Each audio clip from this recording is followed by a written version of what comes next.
The supercommittee has failed to reach an agreement. Where do we go from here? What's next on the horizon? How are we going to deal with the fiscal challenge? And what's going on, Diane? Well, I think what was disappointing about the supercommittee's so-called failure was the fact that the sticking point was the same old sticking point we've seen so many times before. Like, they didn't make any progress on the issue of should revenues as a share of GDP come up. And we all know that that seems very critical to making any progress on the tough choices involved in getting our fiscal outlook in order, because Democrats are saying they won't budge on spending cuts until the Republicans give in a little bit on tax increases. So we are at an impasse. It's the same old impasse we've been under for quite some time now. And I think this is evidence that we can't rely on the politicians alone to make progress on this issue. It really takes a lot of communication from the American people. I think it's going to be interesting to see how long this political polarization can persist when the voters themselves are starting to express displeasure about it. It's no longer winning over voters, it's turning voters against the politicians. And really, one of the most basic statements about fiscal policy is that if you look at what the Congressional Budget Office projects for the current laws that we have on the books over the next 10 years, you actually have more deficit reduction and fiscal sustainability in those 10 years. If people want to take something good out of this constant gridlock, it's that if they still remain gridlocked and are unable to pass legislation for 10 years, we're actually in pretty good shape fiscally. Of course, I think experts would argue that it would be nice to think that policymakers could make a positive difference instead of a negative difference only. And I think that whatever people think of the Bush tax cut, the options are not just either keep them all or let them all go. There's a lot of options in between. There are lots of ways to maintain the level of revenues, for example, that we could if we let the tax cuts expire, but yet don't just let the tax cuts expire, replace it with a better tax system. So I think a lot of tax policy experts are hoping that the next expiration of the Bush tax cuts, which is the end of next year, will be yet another opportunity for action-forcing event that could get tax writers, the policymakers that are responsible for writing tax policy, to actually come up with a better tax system than the Bush tax cuts, even if they want most of that tax relief to stay put.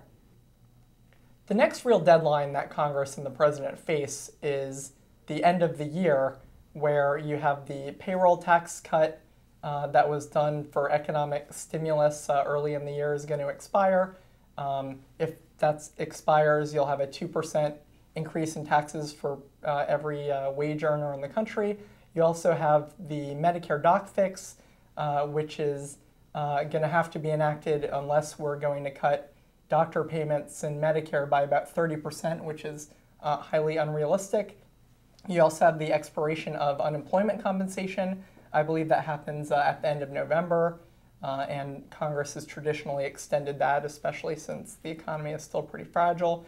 And then you also have the alternative minimum tax fix, which will expire at the end of the year. So you have these four things expiring by the end of the year, and it's pretty likely Congress is going to deal with them. Clearly, if you read economic models that are coming up from the Federal Reserve and some other places, allowing all of these things to expire would really take a hit on growth over the next year. So Congress is going to have to deal with it, but any of those choices are going to actually increase the deficit. Right. So we just went through this process where they were unable to agree on reducing the deficit, and then the immediate issue that's coming to the fore is going to be all about increasing the deficit. So what are they going to do about that? Well, we know they won't have as much trouble agreeing on increasing the deficit for those types of spending, and especially because I think public opinion is favors that kind of deficit spending. So I think it just reminds us, hey, we're fighting off this recession still. We're trying to recover, get back to full employment economy, and we need some forms of deficit spending, even while we're saying we need to reduce deficits. In terms of short-term economic recovery, some types of deficit spending are very important, and Just because we are committed or need to be committed to reducing the deficit over the next 10 years doesn't mean we have to cut the forms of deficit spending that are essential to the economic recovery this year.